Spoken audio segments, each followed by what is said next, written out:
Okay, is this on? Yes, it is. I want to welcome everybody here today. My name is Leslie Gladfelter. I'm chairman of the board of the Manatee County YMCA. And we are so thrilled that everybody could join us this morning. I know 7:30 is kind of early, but we figure we enticed you with a good program and a lot of free breakfast. So anyway, I would, again, thanks for coming, and I'd like to now introduce Guy Bretting, who will give the invocation.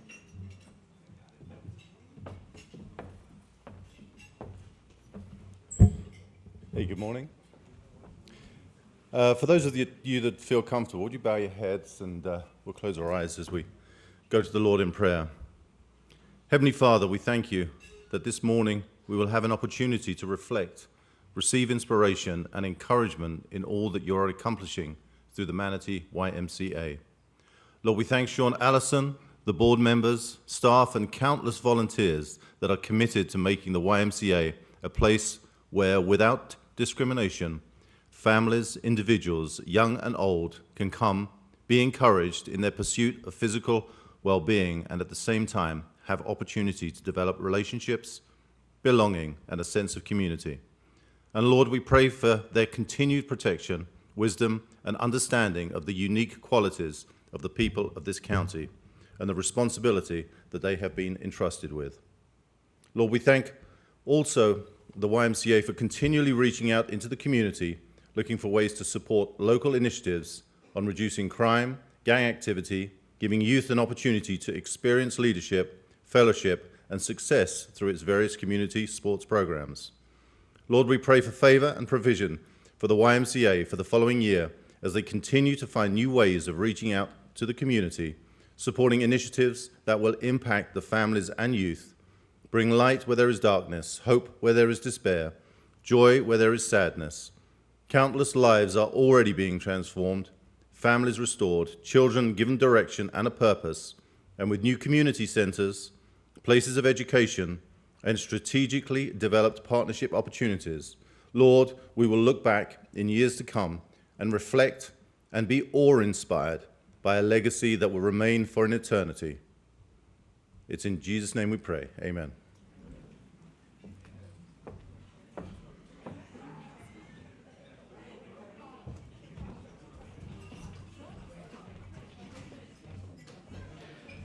Thank you, Guy. I'm Sean Allison, the president and CEO of the YMCA, and I've been in the YMCA for 24 years, and that was the best invocation prayer I've ever heard at any YMCA function. So that was a prayer, a program, and a benediction all wrapped in one. So now if you're finished with your breakfast, you may, no, I'm just kidding. But thank you, Guy. That meant a lot to me. Well, I'm here today, first of all, to give you just a little glimpse of what the Y is up to right now in Manatee County. And then we're going to hear some stories from how the Y's mission personally impacting communities and individuals throughout our county. I'm really proud of the Manatee County YMCA, and I'm proud of the work that it's doing. I'm proud of the successes that we've had and the road that we've traveled since I've been here in the past 6 years. But nothing could happen of any significance in any YMCA without great volunteer leadership. We have many board members here with us, and I'd like to just take a moment and ask them to stand and just to be recognized for their leadership with the Y's mission.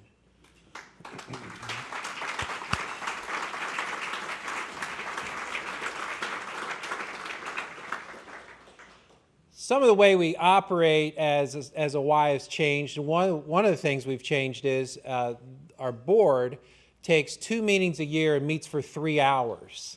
And at one of our 3-hour meetings this past January, we only do that twice a year, we started giving the stories about the Y and how it impacts lives and communities and people.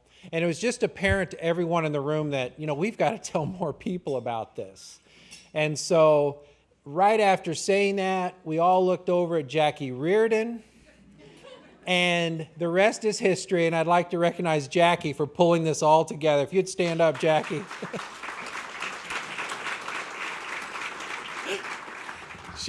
she pulled it all together and with help of the rest of our staff.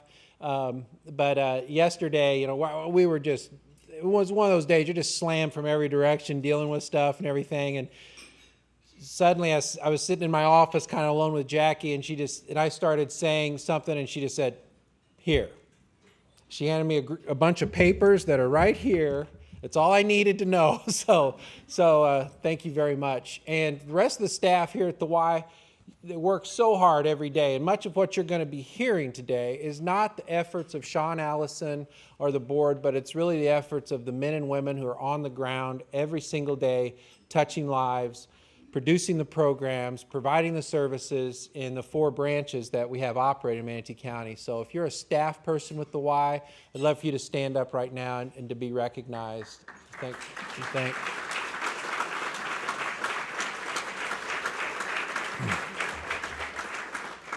There's a lot of power right here in this room, as you could tell. You could take this group of volunteers and this group of staff, you could parachute them in any community in this country, and you'd have a great YMCA, and I'm very honored to work with all of you. April, there's a lot going on in the Y. In fact, we could go 2 hours and just telling you everything that we're doing, but April is an important month for us. April is a month I want to just tell you about some of the things that are going to be happening. Very significant. First of all, in this month, we're going to be finishing a $2 million expansion of Lakewood Ranch branch. That expansion started because we had a need for space for our children. We just ran out. We were serving something like 617 kids in a room that was 8 by 10. That's an exaggeration. We had a lot of kids in one little room, and out in Lakewood Ranch, those people, they just keep producing children. So we really needed a place for our children. And so we started with the idea of expanding this little space, you know, which was about, I think it's about maybe 600 square feet. We decided to double it to 1,200 square feet. And then we decided that ain't going to do it. We really need about 3,000 square feet. And with that, we ended up bumping out the fitness center. We ended up creating a teen center for the first time, great teen center there, creating new spaces for dance class, Pilates, yoga, a nice new fitness center, a place for indoor cycling. And so if you haven't seen it yet, I just want to draw your attention to the fact you're going to get mailers, you're going to get opportunities to be invited out there to look at it. And I want to make sure everybody, when you're in the area, to stop by and look at that. So that's one thing that we're doing. Next thing we're doing is we have a very important project. It's very aggressive, and we are right now working with a team of volunteers, and we're developing 2 schools for kids who are at risk and kids that are high risk and high need in Manatee County. There's a huge need. Right now there's close to 700 kids in high school age that aren't in school anywhere. Right now there's over 400 kids that are in 8th grade and are 2 years behind their cohort. Cohort's an educational term that I've learned through this process. That means the other folks that are their age. There's a huge need. And I started talking to people about this, and all of a sudden folks just kind of came out of the woodwork. And we've got a top group of volunteers, educational specialists, outreach specialists that are working with the school district of Manatee County to develop a school, a middle school and a high school for these kids, working in partnership with 13th Avenue Dream Center. And you know you're on the right track when you go to lunch one day and you meet a group of people and they just say, we're all in. And that group is a company called Ivor out of Sarasota. And what makes Ivor out of Sarasota successful is they've got some top people from Manatee County working there. And we have some 2 representatives from Ivor today, and I'd like for you 2 to stand up, please, if you would. Pam. And thank you so much. Both are, Moira and Pam are Ivor employees, but Moira has an extensive educational background and helping us out. So that's an important month. We're going to finish in April. We're going to finish this educational plan for those schools, hopefully opening in August. toward the end of April, we have an event called Healthy Kids Day, and we have that at every single branch. It's a great time for your families. We do that annually for families and kids, and I just want to encourage all of you to go to your local branch and support Healthy Kids Day and be there. So those are three pretty significant things. And the greatest thing in April is this is our first annual breakfast. So here we are, and we're planning on doing this every year. So those are some of the great things. I just want to tell you, before we get into the program again, that the mission of the Y is to put Christian principles into practice through programs that build healthy spirit, mind, and body for all. And there are three pillars that the YMCA has decided in the past couple of years that we're going to organize all our work around these three priorities that we have. So your YMCA in Manatee County, we stand for youth development, we stand for healthy living, and we stand for social responsibility. And everything that the Y does fits really neatly under those three pillars. And they're all to be emphasized, and they're all to be worked out in every single community. And every single community is different, so each of those three things is worked out differently. In Manatee County right now, we have 4 branch operations in going on. We have the Bradenton branch on 59th Street in West Bradenton. We have the Parish branch in Parish on 301, Lakewood Ranch branch next to Lakewood Ranch High School.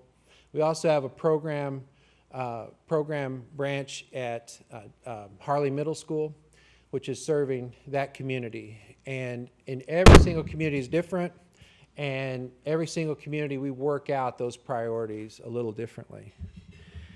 So without further ado, what we want to do is we want to hear some of these stories, and want to hear just personally how the YMCA impacts lives in those different ways. Areas. And the first person I'd like for you to come up, and when you come up, if you come up to this side of the stage, and we'll sit here and we'll chat, have a little chat. So this is going to be fun. Jeff Kissam and Sarah Yonko from the Bradenton branch, if you guys would come up to the stage.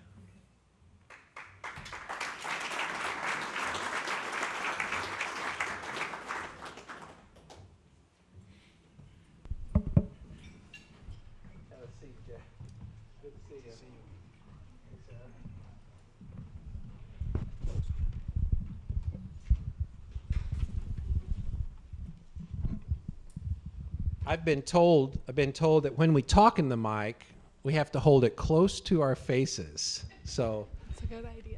we want to make sure we obey that. So how are you guys doing this morning? Great. Fabulous. Great. Thanks for coming. Jeff, you've been a member at the Bradenton branch for how long? 2 weeks. For 2 weeks. 2 weeks. 2 weeks. You can't hear me without from New York. You can't hear me with. No, well, the tape can't hear you, so. For 2 weeks. Yeah. Okay, what brought you to the Bradenton branch? Well, not to have a sad story, but I'm retired now. I'm 56. I had multiple strokes, and everybody tells me how fortunate I am, to be the way I am now. I moved down here from New York because I retired from the fire department, and actually, truthfully, I got out of shape, and I became something that I never had in my life. It was lonely. I didn't, you're retired, and I just didn't know what to do with myself anymore. And I found myself getting depressed and feeling sorry for myself, the poor Jeff syndrome. And somebody told me when I was going for my physical a couple weeks ago, have you checked the Y? And really, truthfully, sad to say, the only thing I knew about the Y was a song that the Village People did. I mean,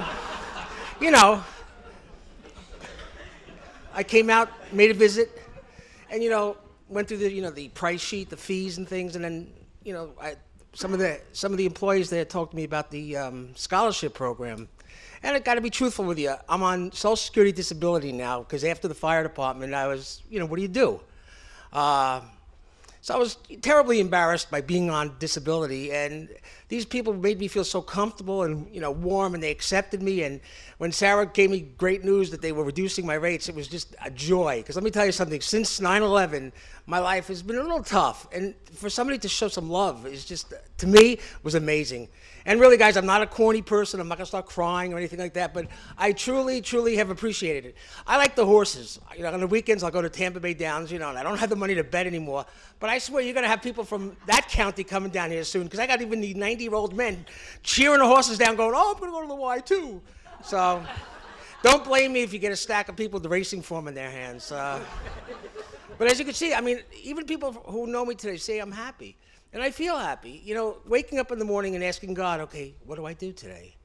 It was a struggle for me. I'm used to going to the fire department, being busy and being a tough guy in New York, and then all of a sudden, you're told you're not useful anymore. It was very hard for me. It still is. So what are you doing at the Y exactly? Oh, I'm buffing up. Well, truthfully, I'm trying to buff up. And then I see this 70-year-old gentleman next to me doing 3 times the weights I'm doing. I go, okay, God. No, I like to use the weights, and then I really, I hurt my back on 9/11, and it's been, painful for years now. And even after I work on it, I'll just jump in the pool and just let the water take care of me. And I tell you, I walk out and I feel great. I do. I feel great. You've been able to meet anybody besides the 70-year-old man that shamed you in the weight room? Well, some of the women have shamed me also. So I used to be proud, but now I'm like, okay. I've met several people. I've really had getting a kick. It's funny. The other day I was leaving the pool and some people yelled, "So long, Jeff," and I like who the heck knows me? And it was just nice. After all these years of feeling pretty crummy, it's kind of nice. I said to my friend the other day, it's kind of fun to be acknowledged again. I know it sounds corny, and it's not. I'm not saying, "Oh, poor Jeff. Oh, look, you're so sad." But being busy and being, again from New York. And then having nothing. It was. So, Sarah, what was it like when Jeff first walked in? And by the way, have you seen anybody with racing forms in the lobby? Not You yet. will. You will. It was a memorable experience. He's such a character, and we love having him there. Thank you so much for coming this morning, Jeff, telling your story.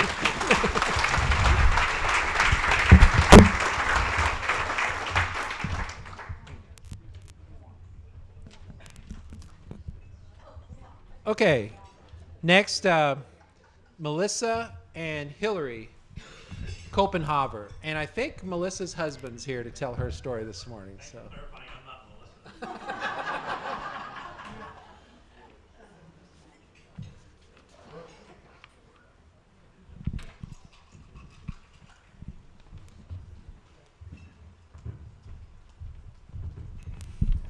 Good morning. How are you? Have a seat. This is the hot seat, I guess. Now we're going to call it. So, Melissa, and let's start out with Hillary. And since Melissa's not here, I'd like to start out talking to you about her involvement in the swim team. The swim team is very important to you. You're a swimming parent, and 24 years of Y experience has told me to be careful when I have swim parents, because I was raised by swim parents. Dragged to swim meets my whole life, every weekend and everything. And so I always know to finish with the swim parent, because they've got truly a good story always to tell. So, but tell us about Melissa. When did you meet Melissa? And tell me about her involvement, volunteering, and working for the swim team. Well, Melissa and her family have been involved with the Y before I actually started working there. I came in October of 2006, and they were members as of January 2006. So they were already actively involved, and I got to know them through swim team. And over the years, she's just gotten more and more involved with us, and she allowed us to come up with our logo for our swim team. Now we have a logo that's on everything. She helps us get all of our apparel items, so sweatshirts, t-shirts, pajama bottoms, visors, all sorts of things, all the things you need when you're at swim meets, either roasting in the hot sun, baking in the hot sun, or freezing in the cold weather. So she's just helped us in so many ways. She is always involved in our banquets, our special events. She helps at swim meets, so she's just been there and done a lot. And she was actually our Volunteer of the Year award winner for 2011 for all of her hard work that she's done for us. So Jeff, you're a Y family involved in swimming. Tell us what that's like. Well, you learn to give up on cutting the grass on the weekends. Letting the laundry pile up is a weekly routine when you have so much time invested and involved in those activities. But being a swim parent is quite rewarding. We now have all three of our children, ages 11, 9, and 6, involved in the swim team. And what a joy it is. It gives them such pride in their accomplishments. The interaction that they get from being part of a team sport, being part of the Lakewood Ranch Y, and accountable for what they achieve in the pool on a regular basis, and all the time having fun. They absolutely love it. They love their coaches, their teammates. They have the opportunity to participate in other things at the YMCA and are just loving it. So it's an incredible opportunity for them to grow up in with Christian values in that environment and be happy about what they do. What brought you to the Y? Why'd you initially make that decision to try the Lakewood Ranch Y? Well, I got to tell you, I've been in and out of the YMCA program since I was just a kid. Growing up in Pennsylvania, the YMCA was always somewhere that I would go as a child, that my parents would take me to, and my father especially would take me with him when he would go to the Y and do his workouts and interact with other folks. So sort of became ingrained in our family as I started a family. Great. Well, thanks for being with us this morning. Appreciate it. And tell Melissa she missed a great breakfast and an opportunity to be on TV. There you go. Thank you very much. Okay. She's probably doing laundry.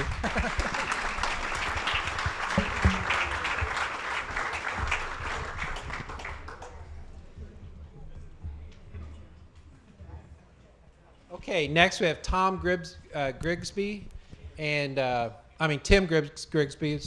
Tom Norwood. Tom's a volunteer at the parish branch, and Tim has a story to tell us about his involvement with the parish Y.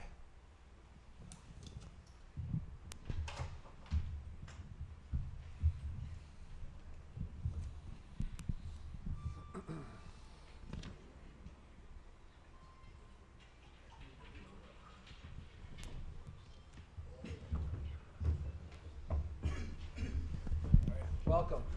It's good to see you again. Tom? And the Oscar goes to...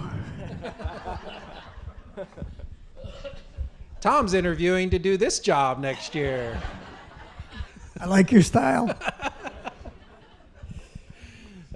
Tim, I've heard your story before, and it's probably one of the most compelling stories I've heard since being in the Y. And so I'm just going to let you tell it real quick about coming to the Y and what prompted you to do so, and what it's done for your life, your family. And yeah, sure.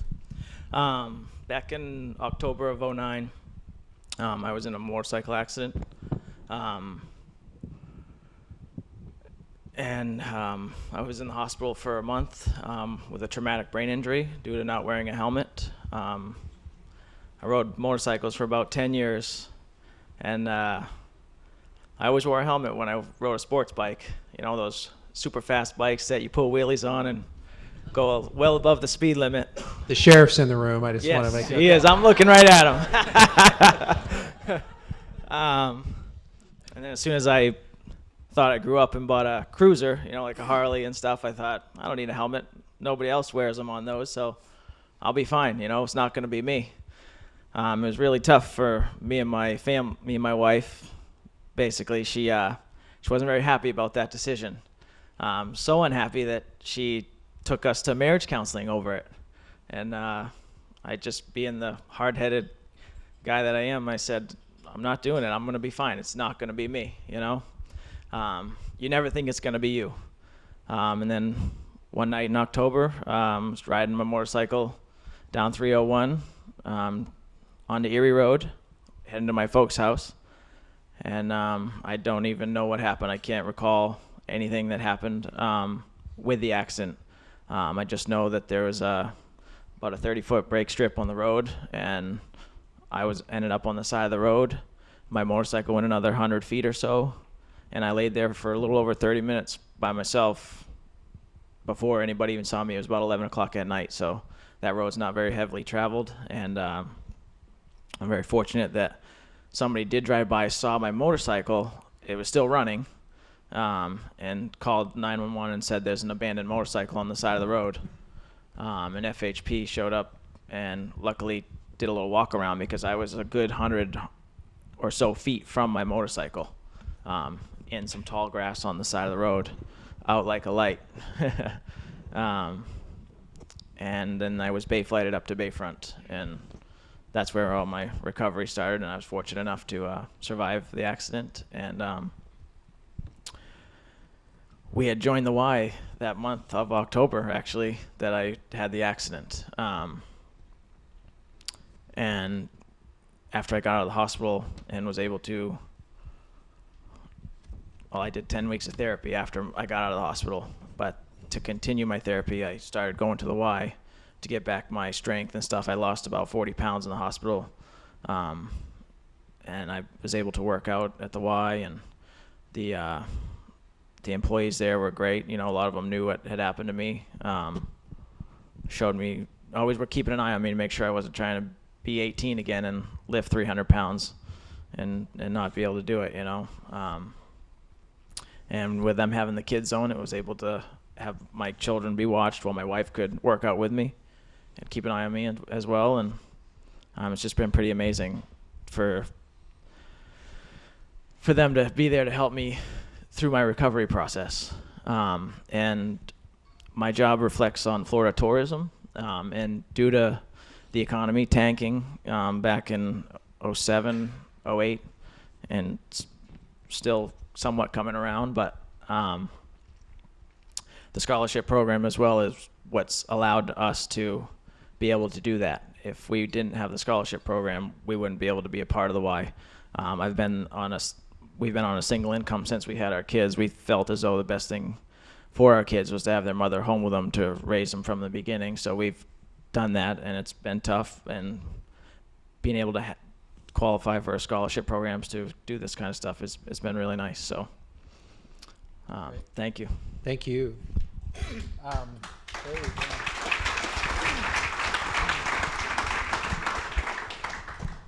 The Y's got a long history, doesn't it, Tom? Yes, and I'll get into that. First, I have to tell you a little side story. I always have side stories. Tim, I run into... The history of the Y was the side story. You got a side story to your side story. I run into Tim quite regularly at the Y, and one of the first times a few months back, I happened to be passing by where the pull bar is, where you can do pull-ups, and I stopped there for some reason, and Tim was there, and he says, oh, excuse me, were you going to use this? So being the kind of person I am, I said, I'll come back later. I usually do about 30 of these, don't worry. So Tim was, he's forever a gentleman. But I want to get to a couple other things. Just about myself, I've been a member of the Y since 1945. I want you to know a couple things that I just found out recently. On June 6th, 1944, the United States landed on the beaches of Normandy, France in World War II. Why do I bring that date up? Because I was amazed to find out that exactly 100 years prior to that, on June 6th, 1844, the first YMCA was opened in London, England. Today we have over 45 million members of the Y in 125 countries. That's amazing. That's the kind of organization you're part of. Getting back to that original Y, this is the unofficial story now. There were three blokes who had nothing better to do than heckle the director of the Y and the one or two people who were on the staff. And they said, you're not going to last. You know, it's like a new business. You make it 1 year, you might have a chance. So they heckled and heckled and jeckled. The director finally had enough and took it out after they were in their second year. By the way, the bloodlines for this director were traced generation after generation until the last generation, and we found that they tied directly into the parish director, Annette Johnson. So this director back in England in the second year, made arrangements for these 3 guys to get into the French Foreign Legion. They were never seen again. Directors are tough. I have only one other thing. The question I have is, where do these people come from? Where do these people come from? You go into any YMCA, and at the front desk, there's always a smiling person who greets you, who says, hello, welcome, welcome to the Y, anything I can do for you. The people in the child care programs, a parent or parents who leave their child or children there can rest assured that they're in great hands. They'll be safe, protected, and taken care of and watched over. These people are special people that do that job. How about the people who are trainers? They'll train an individual or they'll train a group of people. They have to take special courses and pass them to be qualified to do this job. And lastly, how about the person who's always available in the workout area, who will show you what weights to use for the, I call them metal monsters, how to position your arms, whether your legs should be bent, the right grip, the right posture, the correct posture for the benefit that you can get out of these machines. These are all people. I would like to know who cast these people into these jobs, because they all do such a fantastic job. It's hard to understand that they could do the kind of job they do. And I think we ought to give them a big round of applause. Thank you, Tom. Tim, thank you for sharing your story with us this morning. Thanks again, Tom.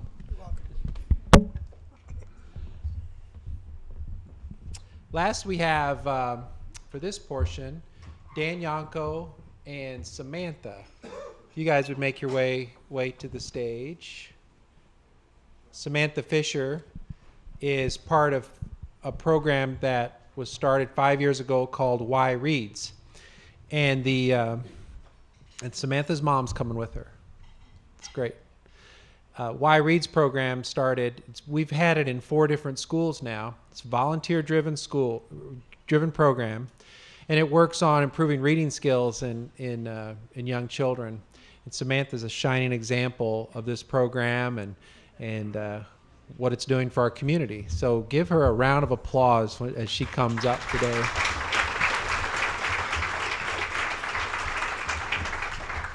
You stay right with your mom, Samantha.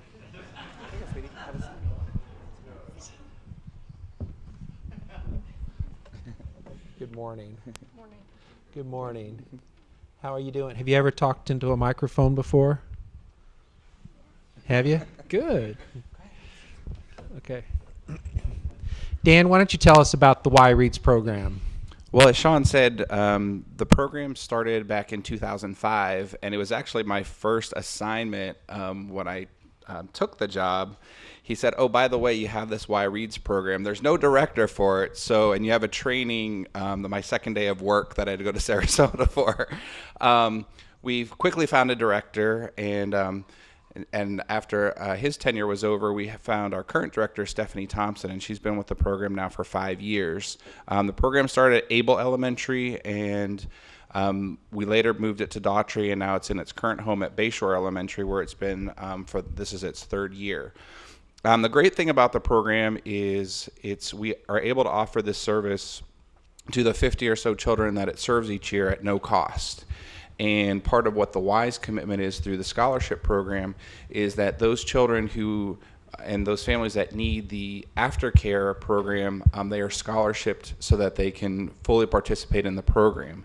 And each of the children has a mentor that works with them twice a week to improve their reading skills. And the students are selected with the help of the school and the teachers for those who are maybe not at their grade level who need that extra reading assistance. And Samantha's been with the program now 3 years, right?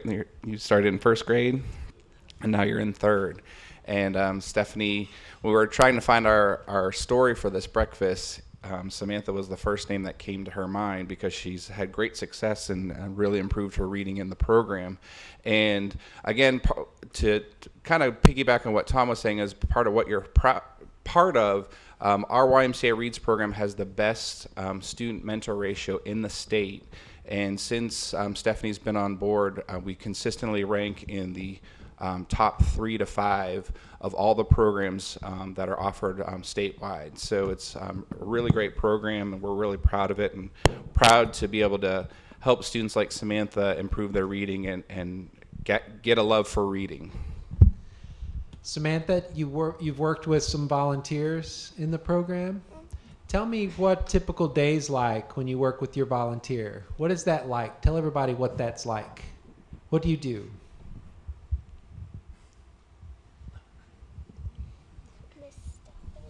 Miss Stephanie? We read syllables.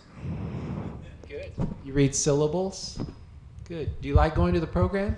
Yes. Do you? What's your favorite part about it? Getting to see Miss Stephanie. Getting to see Miss Stephanie? Well, that's great. Thank you for coming this morning. Really appreciate you being here. Thank you so much. Thanks, Dan.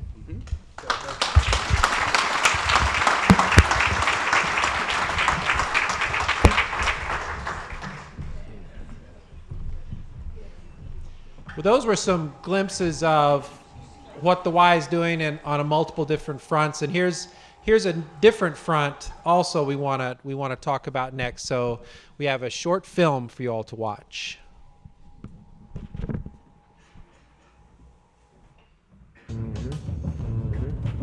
You said it too. Where's Mama living at? Left or right? On the right up here. What happened here? Did y'all break those windows? No. Macho's one of the first young men I met out here about, 6 years ago, and we started playing football. And what I did is just got a bunch of kids over here, and we had about 70 when we started. And these kids were in trouble. They were not just gangbanging, but just being hoodlums, and just beginning to build a relationship with him. And you got to have a relationship with people to help them and put them in a different direction. I don't understand the criminal mentality, though, because it's just, think about it. It's either you die or you go to prison. Why would you want that existence? Kill or be killed, man. You know what I'm saying? It's kill or be killed, Pastor Jerry. It's rest in peace or? Rest in pieces. Rest in pieces. That's right. It's kill or be killed, Pastor Jerry. You gotta get how you live out here, man. No, Jesus got a different plan. Look at them. You can't go to a person and say, hey, what are you doing in gangs? Hey, why are you smoking crack? Hey, why are you trying to shoot up somebody? Hey, why are they shooting at you? You can't get nothing accomplished if you don't have a relationship with somebody, because there's no respect there. And so really, my job is to build respect with these kids and their families and let them know how important they are. He's in survival mode. My job is to teach him how to come out of survival into success. When's the last time you prayed? Oh, man. I ain't prayed in a while. So like I told you, I ain't gonna lie to you, Pastor Jerry. I know you love Jesus, so that's what kills me. But you still need to serve him and still need to let that stuff go, you know what I'm saying? Because all getting high is a fake Jesus, all it is. Do you know that? It's a fake high. It's a phony Jesus. Because once you get high on Jesus, you ain't ever gonna look back. Break it down. Woo! I'm telling you, bro. It takes a long time, but the reality of it is we can really, really change his future. And he's been doing really, really well. He was locked up for about 9 months. He's been back out for about 6 months, I think he said, 6 or 7 months, but he's doing well, being a daddy, trying to find him a job. He got his GED, so that's how you change a neighborhood, his relationship. You got here when you were like 10, 11? Yeah. And you started going to Harley, that's where I met you?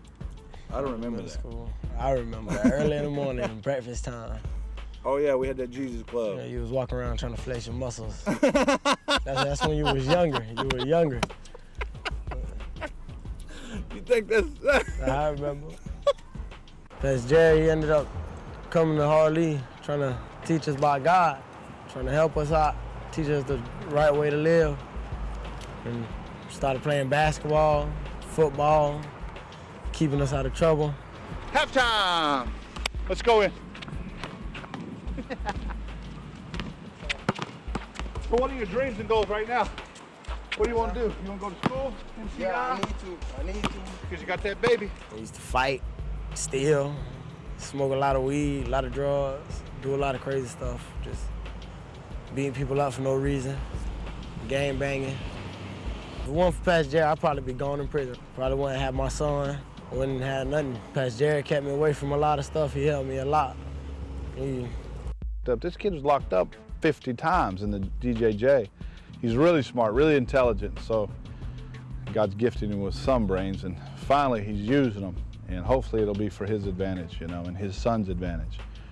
I think he's going to be fine. We just got to get him understanding that school is a part of that success story. My position here is really to teach and equip these kids how to be successful.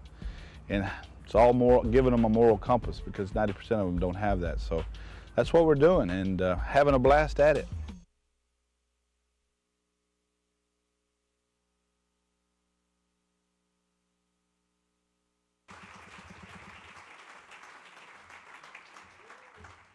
Jerry, why don't you stand up and say hello to everybody? Jerry's right here.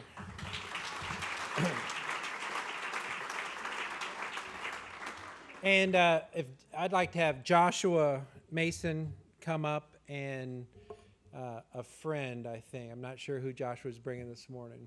Come on up. Come on, man.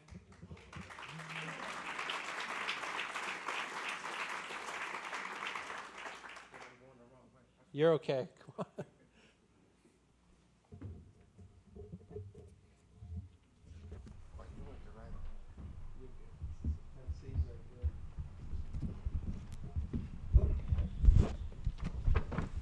Now, tell me again who you brought with you this morning. This is my friend. Introduce yourself. My name is Martin Hernandez. Okay, Martin.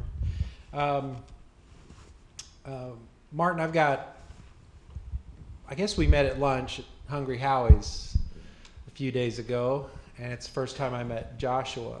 And the program that we started 4 years ago with Pastor Jerry and his leadership has really grown and developed lots of tentacles.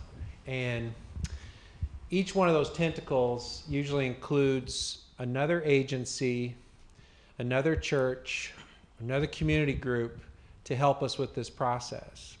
You're going to see the Y's perspective about this program, and truly it can be said that the Y initiated this, but the success of it is a collaboration of a number of different groups. And it's important that we make that known, because this is the type of work that can only be done with a group of people, with a collaboration. Collaboration includes law enforcement, education, community groups, churches, other nonprofits.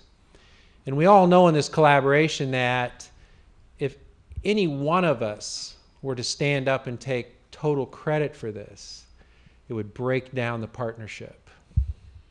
It's been one of the most amazing things that I've seen, and it puts me in touch with gentlemen like Joshua, people I'm in awe of. It puts me in touch with people all around this community who truly care. And there's a lot of caring people in Manatee County. And if the Y's done anything in this program, what it's done is it's just opened the door for those caring people to come in.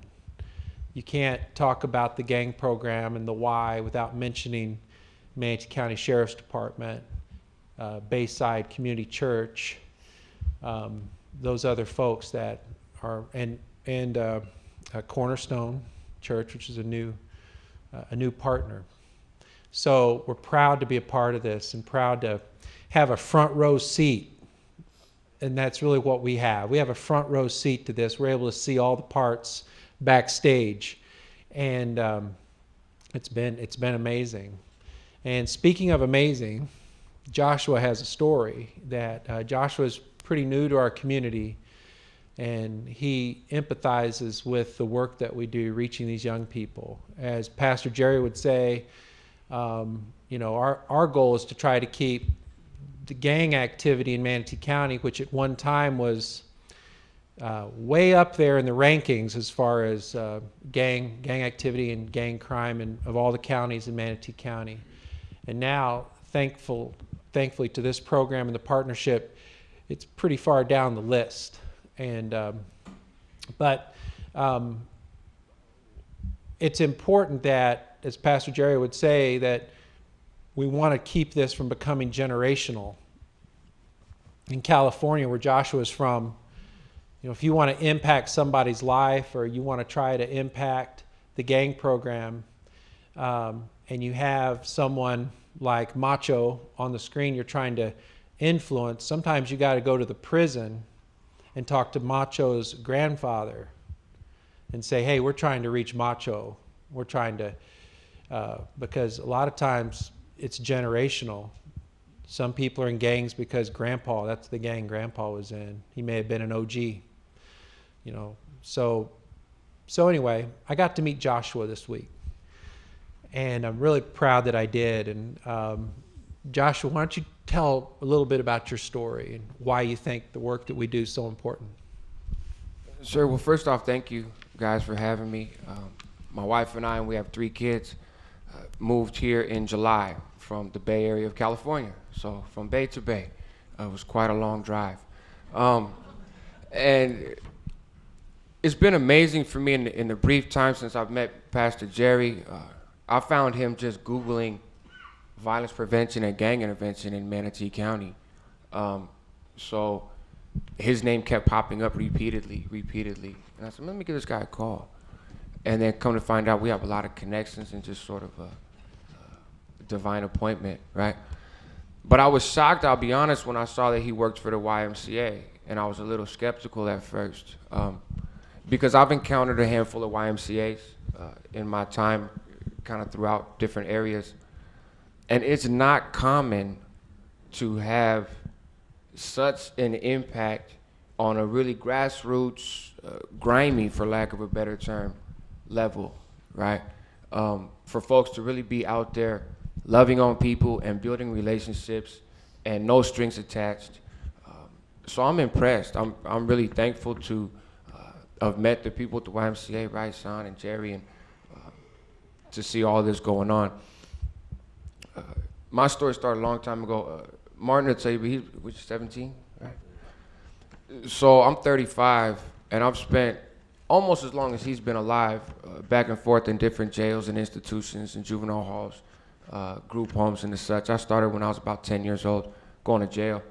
And I was gangbanging before I knew what gangbanging was. I just kind of hung out with my friends, and we didn't like those guys, and they didn't like us. And, you know, at some point, we kind of became a gang. So it's very much environmental and very much community. We were having a conversation at the table. You know, sometimes your life puts you in circumstances where you're on one track and you're not familiar with other tracks. And that doesn't alleviate you of the personal responsibility involved in your own decisions, right? But there's a definite barriers to getting off that track. And everybody gets tired. And all of us in this room, if we're being honest, have hit different points in our lives where we kind of look at where we're at and we say, man, I'm tired. That came from me when I was sitting in Pelican Bay State Prison in the SUE program, validated gang member, organized crime, all the cute stuff, right? And getting ready to come home, and I said, what am I gonna do? I'm almost 30 years old, and I've never lived as an adult in society. And so that was my journey, right? That was the start of my relationship with Christ, which is the start of me living the fullness that I live now, where I'm married, I have kids, life is good. And did a lot of this work in California for a lot of years. And thankful to be here and seeing that things plugged in. And I think the reality is truth, right? And the truth is that these young folks, and some of the older folks, right? Took me a while. They just need somebody to let them know that there's options, somebody to hold them accountable, but with an open hand instead of a closed fist that says, come on, man.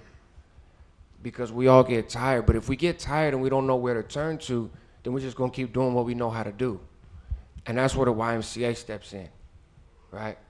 To when somebody gets tired, to say, hey, you have options. There's another path for you. I love you. I care about you. I'm not going to let you act a fool. But I'm going to teach you how not to be a fool. Because the truth is, most of us out there don't want to act a fool.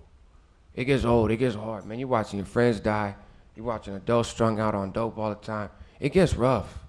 It gets rough. And that's not a poor me. That's just the environment.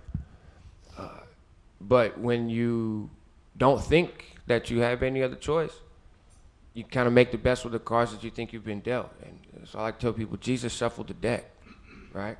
So the cards you've been dealt can change.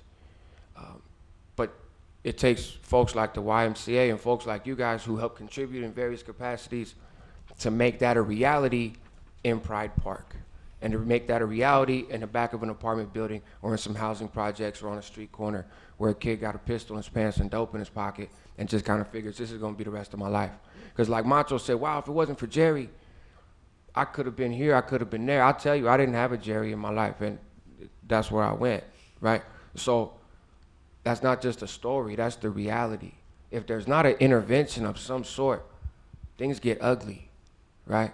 And kids grow up and just think this is normal and normal and normal. And we know that it's not normal, but it's our responsibility then to send that message to the streets. And that's what the YMCA is doing.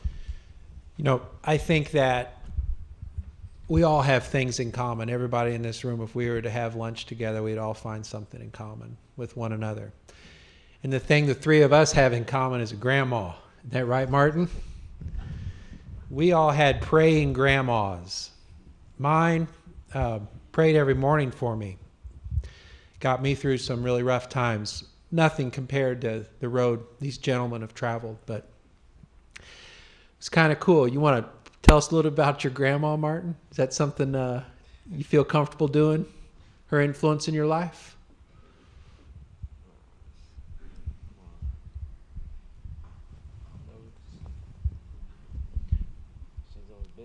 Put your mic up. Say right here. She's always been there. She's never gonna leave. She's gonna be there. That's all I can say. Like. And you reached out to the Y and you reached out to Pastor Jerry. How did that happen? What transpired to cause you to do that? Well, when I was in jail, watching my mom cry, so I got tired of it. I didn't want to see it like that no more.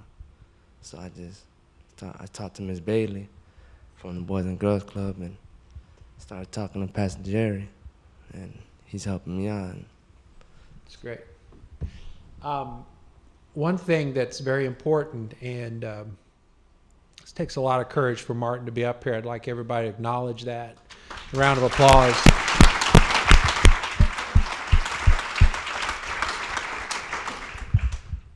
We're all behind you, Martin. Everyone in this room. Everyone in this room wants to see you one day working in a Y, one day having respect, being an adult contributor to society, having a family, and want you reaching somebody else and helping them. Like Joshua said, not with a fist, but with that open hand of love. We want to see you do that someday. And my prayer is that one day, a few years from now, maybe at our 10th annual YMCA Y for All breakfast, you can come up, sit here where Joshua is, and bring somebody to breakfast with you. One thing that's important that Jerry does with a number of kids, we try to encourage them to take the step of faith that they already see in front of them, change in their life. You know, we ask them to write little commitments like this. And Joshua and Martin and some folks were not long ago at the Y office, and they were sitting around the table, and they were scribbling this stuff out. And yes?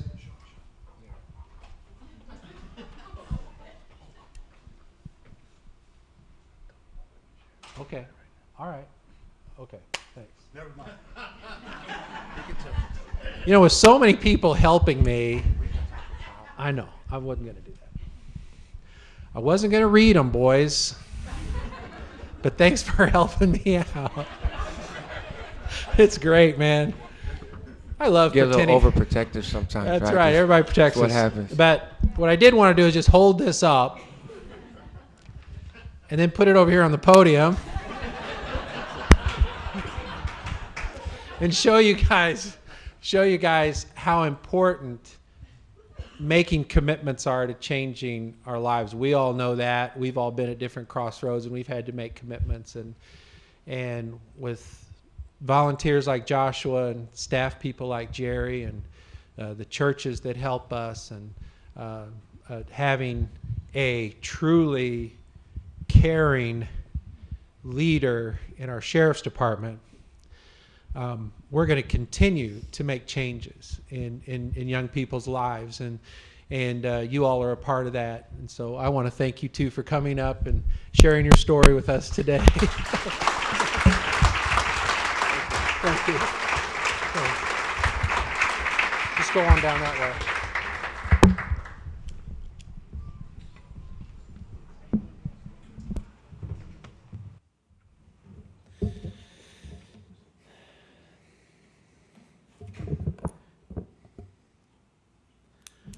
Well, just in closing, I want to thank you all for being here, and I hope you got a glimpse of the depth and the breadth of the Y in Manatee County. Again, the mission of the Y is to put Christian principles into practice through programs that build healthy spirit, mind, and body for all. And that mission is compelling to us. It compels us to serve the entire county, because the two words that are most important in that mission statement are the last two: for all. That's why we've changed some things around. We call our annual campaign now the Y for All campaign. It also helps us describe just the depth of the work of the Y. I started going to the Y in 1967. I learned to swim there, went to Saturday movies, and everybody kind of looks at the Y from their own perspective. And it's a fitness center, it's a pool, it's a gym, it's an aerobics class. Well, it's a lot more. And with your help, we can continue to be a lot of things to a lot of people throughout the whole county. The other thing that we're compelled by the mission is to never ever turn anybody away. Your YMCA never denies access to anybody to programs and facilities due to an inability to pay. Last year, the number hovered right around $600,000 in subsidies and programs and charitable work that we did here in Manatee County. We raised around $360,000. Because the diverse program of the Y, we do lots of stuff that people gladly will pay for, and because they're important services. And because of that, we're able to take care of all of our overhead. And so the dollars that we raise to do work like this, we don't have to pull a chunk out to pay a light bill, pay somebody's salary. It all goes right to the work, and it does in various ways. Sometimes it's a hungry child, and it's a happy meal for a hungry child. Sometimes it's football cleats for a kid that's never been in tackle football before. Most of the time, it's giving families an opportunity to participate in the Y. So I hope you've learned something. Hope you can pass on this message to your friends and coworkers. And again, I'm so glad that you all took time out of your day to come and spend some of it with us. So thank you very much, and have a good day.